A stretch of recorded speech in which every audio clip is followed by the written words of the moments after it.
Hello, everyone. Welcome to Keeping It True. I am your host, Nino Reyes, and today I have an amazing guest here with us, Tracey Khan, who is my journalist bae, also my bestie, and she's this Guyanese mommy that be out here killing it in the media world. So, just so you guys know about Tracey, she's from Guyana. She moved to the U.S. to take over this market as well. And today, Tracey works at MusicXclusives as their editor. She also writes for Caribbean Life newspaper and for Documented, which is New York's go-to source for immigration news. She has worked with brands like AFROPUNK, and she has done many public speaking engagements across the Caribbean community all throughout New York. So, Tracey, welcome. Oh my God, what an introduction. Do I need to hire you to do all my intros? I think so. We gotta work something out. Hey babe, how are you? I'm glad you're here. How are you feeling today? I am nervous. Why? Because we're such good friends, Yeah. and usually I'm on the other side. I'm on that chair, so Yeah. it's a little nerve-wracking to have an Yeah. amazing journalist interview you, because it's like, what is she know. gonna ask me? I know. I have some So- good questions. They're not gonna be too invasive because you guys don't gotta know everything. There's some stuff that you said her. Okay. So I do want to ask you about like your early beginnings in your career. Can you take us back to that first job interview at Little Rock Television Studio? Oh. And how did you feel walking into the room as an 18-year-old with no work experience and that being your introduction to the world of journalism? You are gagged. She gagged me. I'm in gag city right now. You just said, so you guys. you said first question is crazy. Oh my God, that is insane. So she did her research. She knows.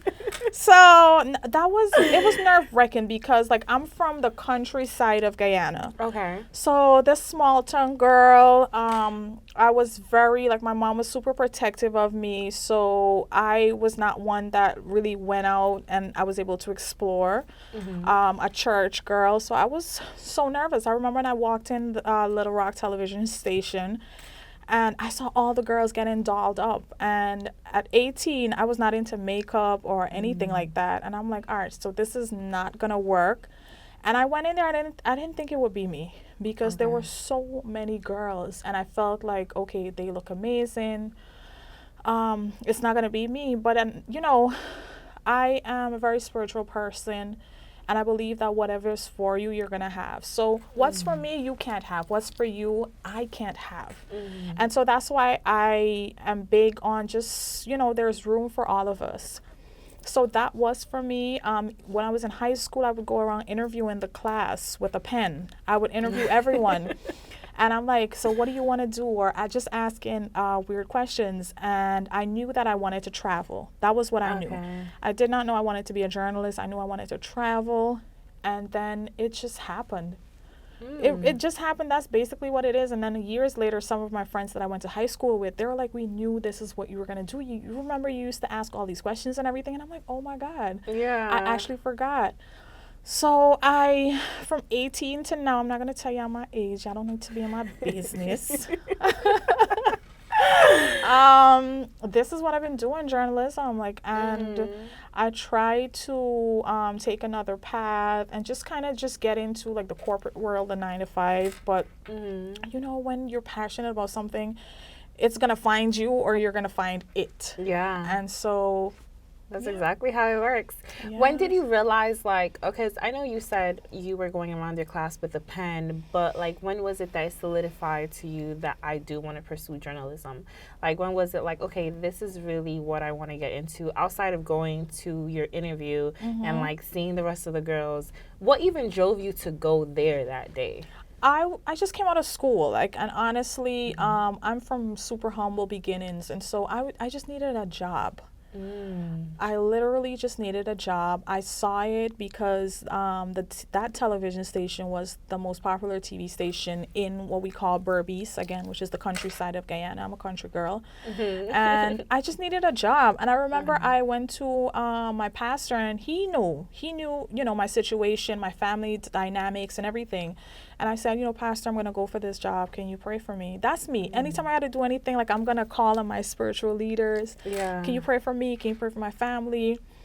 And, you know, he prayed for me. His name Pastor Dado. I'll never forget that man. And he's like, you know, go walk with faith, and like God is going to help you. He knows your needs. He knows that you need a job. And and the question, to answer your question, when I knew, it was not before, it was while working in the field of journalism that I knew that, oh my God, this is really what I want to do. And I was able to make such a positive impact in my community because I was able to bring so many things to light, change so many people's lives. And I don't credit myself for that, but because, you know, the platform. And thankfully I was able to use it for the good. Okay. So that's when I knew while working, I'm like, this is it. That's amazing. Yeah. Yeah. And then, like, I kind of want to dive a little bit into your family because, you know, you mentioned humble beginnings, being from the countryside, but then family played an enormous part of your life and still does, me knowing you. Like, that is the foundation to you. So, like, how did, you know, you grow up as the eldest of 7 siblings with parents who worked very hard? All the tea. Oh my gosh, she did her research. Girl, I did my research. Per usual. You gotta do your homework. You know, when you work in this field, you gotta do your homework. And she be doing her homework. But yeah, how did, you know, growing up as the eldest of 7 siblings, you know, having parents who worked so hard, how did they shape your ambition and your work ethic? So much. Like my mom and my dad and my grandmother shaped who I am as a person, not just my work ethics, my spiritual life, my emotional and mental life. My mom, my dad, and my grandmother, they shaped who I am enormously. And it's like I'm bits and pieces of those 3 people and my late grandfather, because my grandmother is a very empathetic person. Like, she feels sorry for the world. She's gonna try to help the world. So, and she tells me, she's like, you took that part of me, but she's like, you need to tone that down. My dad is super, super loving. I took that from him. And my mother is a really hardworking woman, and just like her spiritual life, I definitely took that part from her as well. So the 3 main people in my life, and my late grandfather, I don't really like to talk about him much because, like, it's still very hurtful, but those 4 people shaped my life enormously. And then, you know, coming from humble beginnings, I'm the eldest of seven kids. I always tell people the pressures of being the eldest, like, you have to experience it. And I took that role very seriously because, you know, my dad struggled with substance abuse. So my mother and my grandmother, they were the ones who took care of us. And so I kind of felt to a great extent as if it were my responsibility to kind of take care of my siblings. Because, like, I saw these women making so many sacrifices to ensure that we were okay. And so I kind of took that, you know, that I'm the big sister, like, I kind of have to take over, make sure everybody's okay. And it's something, too, that I've struggled with to this day, but I'm, you know, in a better place where I feel like I have to ensure everyone is okay. And even my mom, she's like, you know, just let them go, they'll be okay. I struggle with it a little because everyone, you know, you want your siblings and your family to be okay, because if I'm going to the top, like, I'm the type of person, I'm taking everybody, like, listen, and not just sibling, but my friends, and the same way you are, like, how you always look out for me.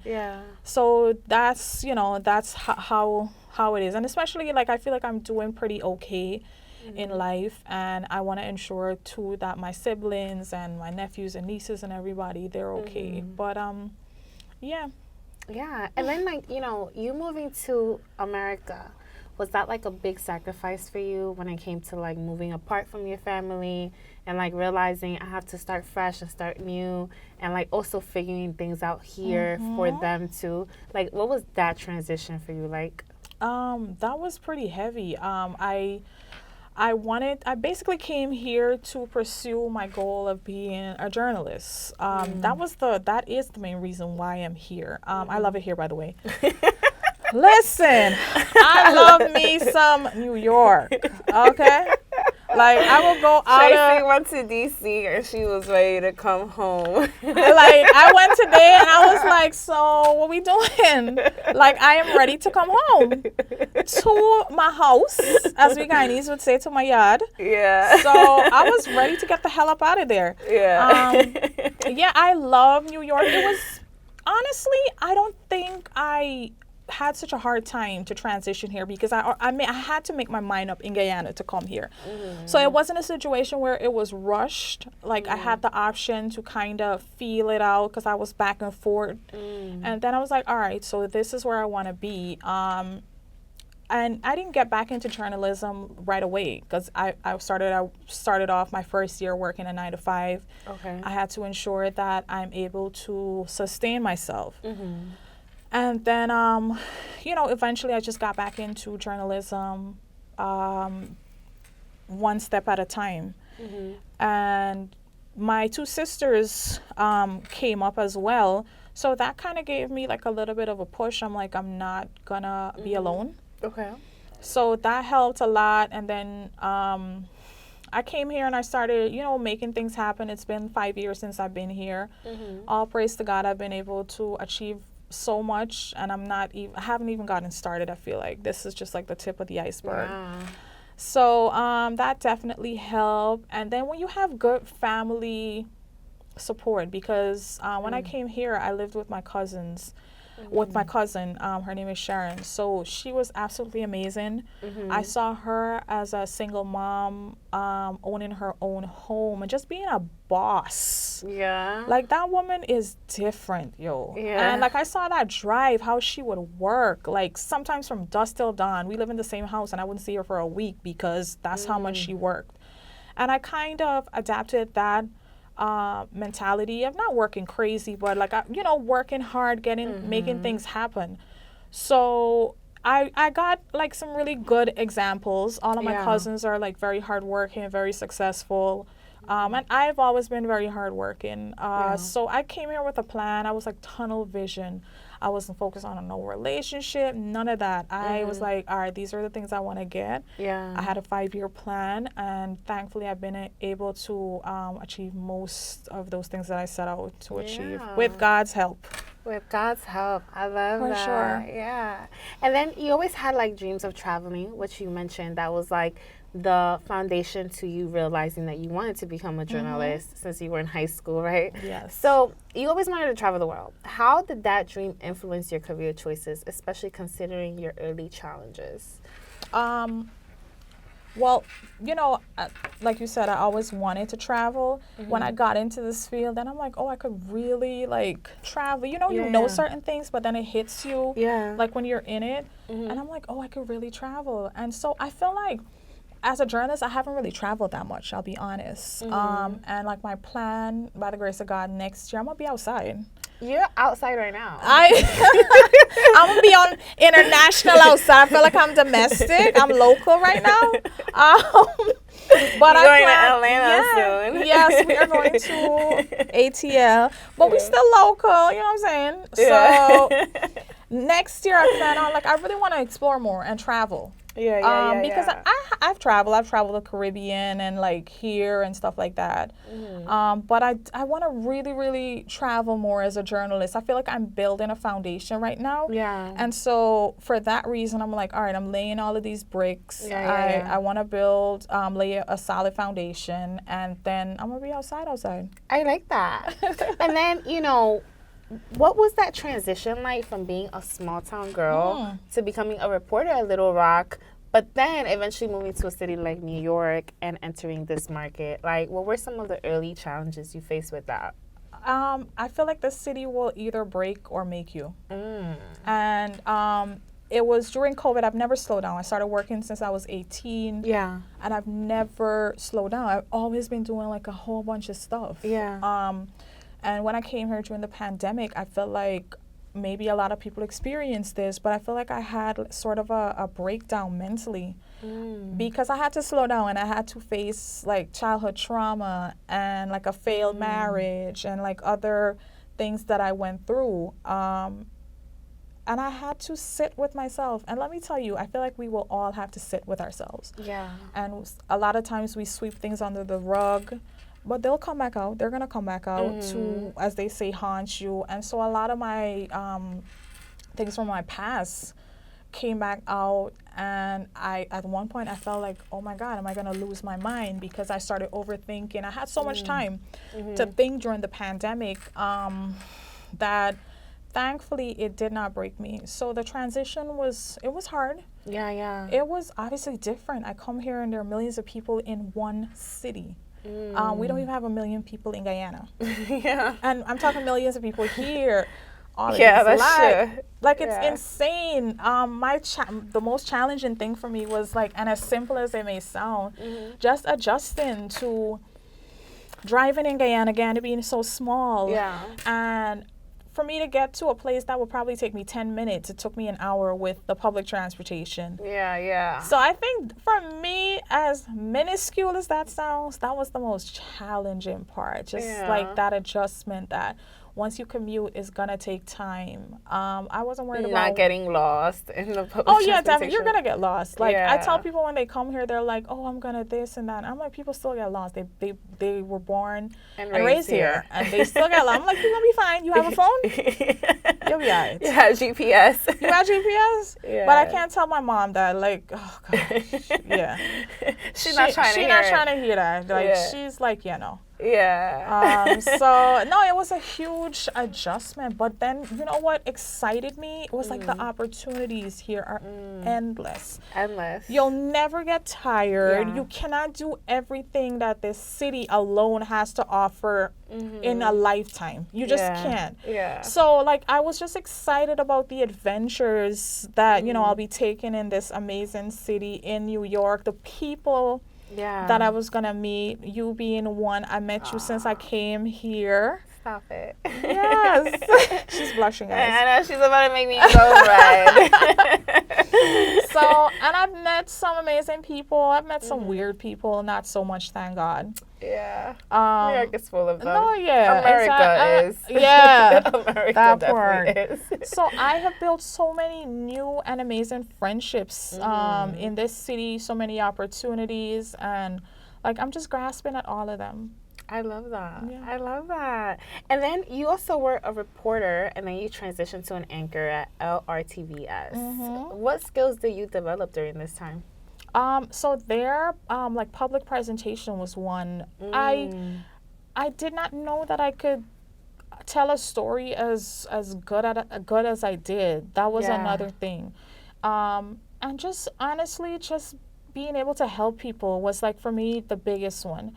Because like I still meet people to this day here in New York that I would have helped as a journalist, if it was like medically or just helping them with infrastructure by telling stories and having officials do the necessary.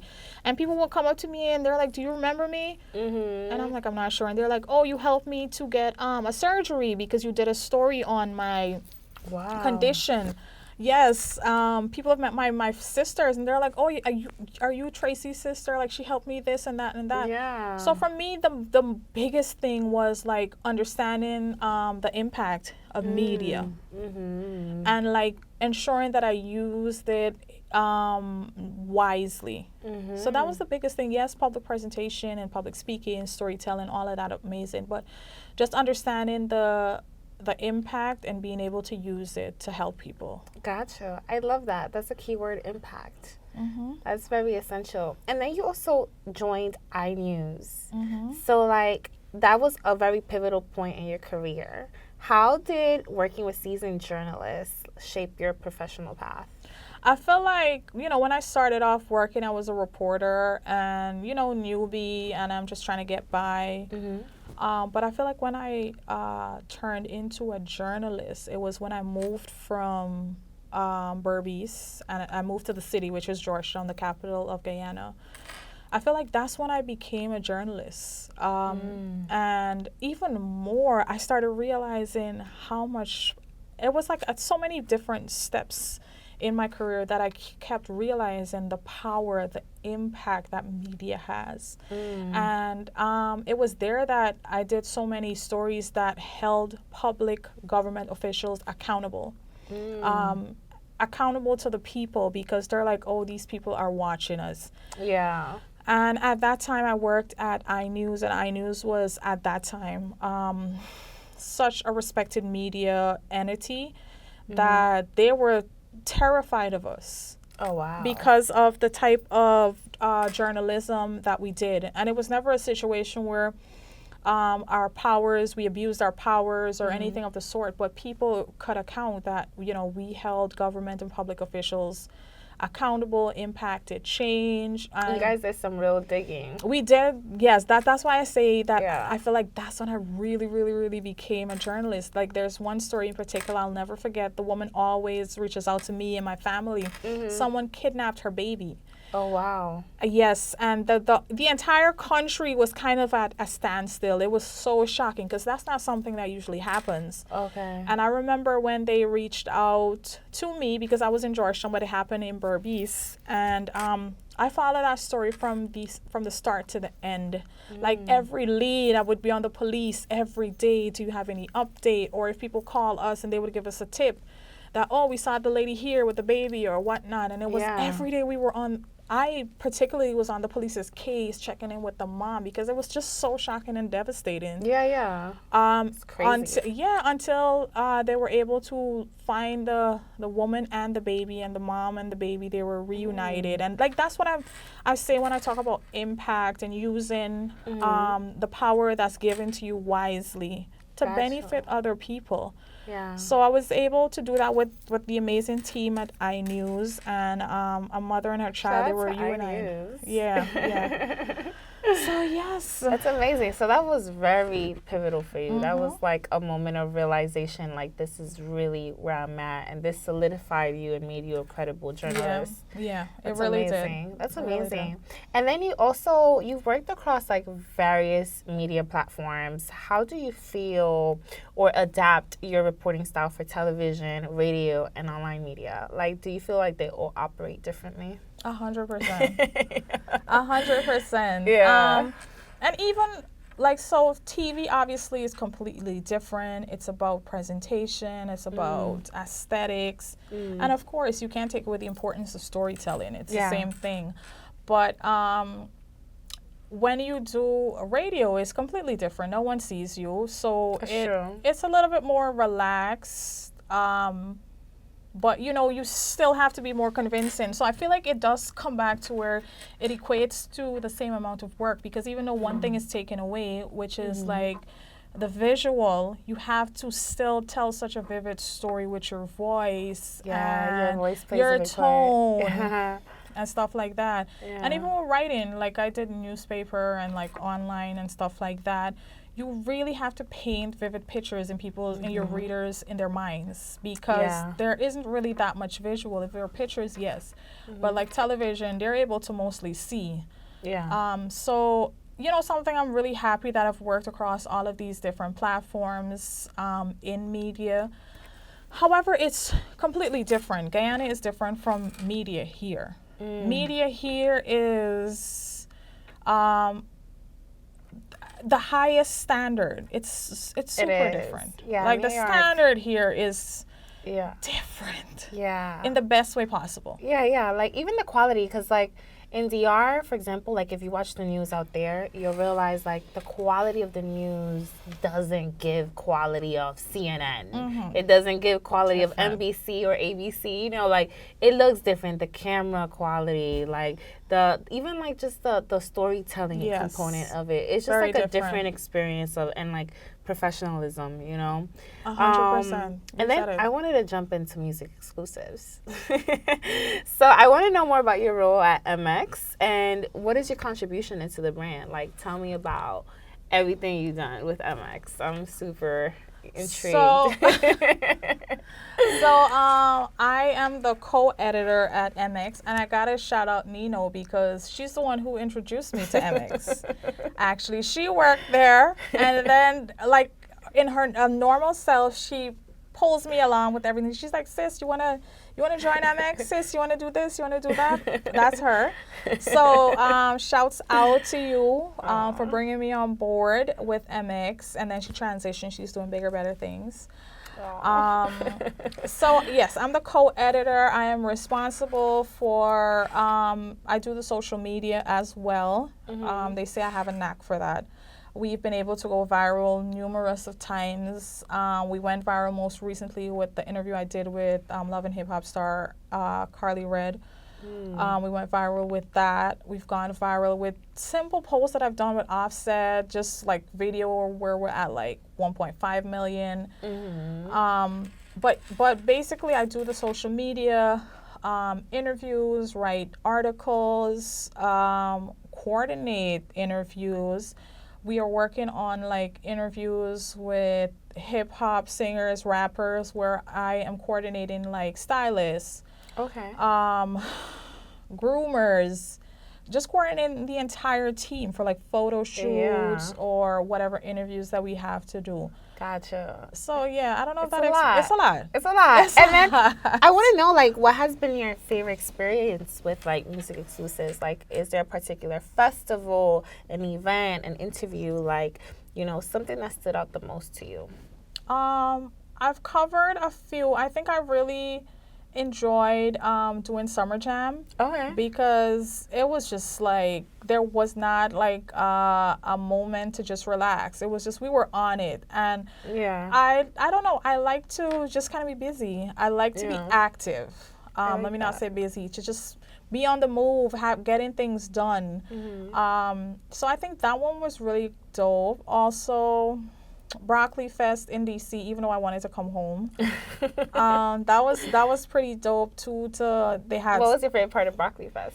Seeing Bryson Tiller. I think that's the first time I found out. Like, yeah. Because, you know, we see celebrities all the time. We interact with them and all of that. But, like, I've always loved his music. So that was. How about Party Next Door? Party Next Door was okay. He just stood there. What you mean he was giving the mannequin challenge. Yeah, like while performing? Yeah, he just stood there. Oh. The music was good. He had amazing dancers and everything, but a little movement would have been good. Yeah. Like, he literally just stood there. He said the mannequin challenge. So, and I love Party. Like, we love Party. Yes, we do. An amazing talent and everything, but he just stood there. Interesting. Makes me think, do I want to go see him now? Because I don't want them coming for me, okay? Yeah. But I love that. So Bryson was definitely like the highlight. Yes. Yeah. And he barely performed. He didn't do much. But like, it was amazing just seeing him. He was active. The crowd, they loved him. Yeah. Like he was really good. And Friday was actually good. I need to drop more music. Yes. Heavy on it. And Friday was actually really good too. Like, he could really sing. Like, his vocals are no joke. Yeah, I'm not really familiar with Friday, but I need to tap Friday's in. that guy. Like, he could, like, he did his thing. He did his big one. You know, it's crazy when you see an artist performing in person, it gives you a different feel. Because when I saw Gunna perform at the BET Awards, well, it was the BET, I don't know, it was one of the shows that was separate, like at the stadium. I was like, oh, Gunna performs like this? Like, he didn't even have dancers. Like, he was so good at, like, controlling the audience and the stage that I was like, oh, I'm streaming all your music now. Yes, that's a fact. Even at the Broccoli Fest, like, him and Offset, when he brought Offset out, he was amazing, and there was nobody with him. It was him alone, and then he brought Offset on. They loved him, right? Yeah, man, the energy was like really good. He has really good stage presence, and some people just don't, and that's that. Exactly. But Tracey, thank you for being here. Can you let everyone know where they can follow you, drop your socials, your YouTube, all that good stuff, if you have any upcoming work, so everybody knows where to tap in? Yes, so make sure you tap in with me. Mainly on my Instagram, it's Tracey, that's TRACEY_AK. I'm also on TikTok as Trey's Way. And on Facebook. And you can catch, a lot of my work on Music Exclusives, Caribbean Life newspaper, documented. So yeah, connect with me. Say hi. Love it. Thank you for being here. Make sure that you guys connect with Tracey. This is my bestie right here, so I'm super glad to have her here. And, What she said. Yeah. Make sure y'all are tapping in, man. Make sure y'all tap in with her work. She has amazing work. Make sure Music Exclusives, Undocumented, and all the other platforms, TikTok, Instagram, Facebook. Make sure you find her. And make sure you also connect with me on Instagram at nre.24. Or you can Google me at Nino Reyes. She and is you can find Googleable. And so is Tracey, because this is how I got all these interview questions. So make sure you guys are definitely looking up. Her name is going to be below. Yes. All right. So make sure you guys Google both of us, and then you guys can tap into our account. So thank you for tuning in to Keeping It True. We'll see you next time. Bye. Bye.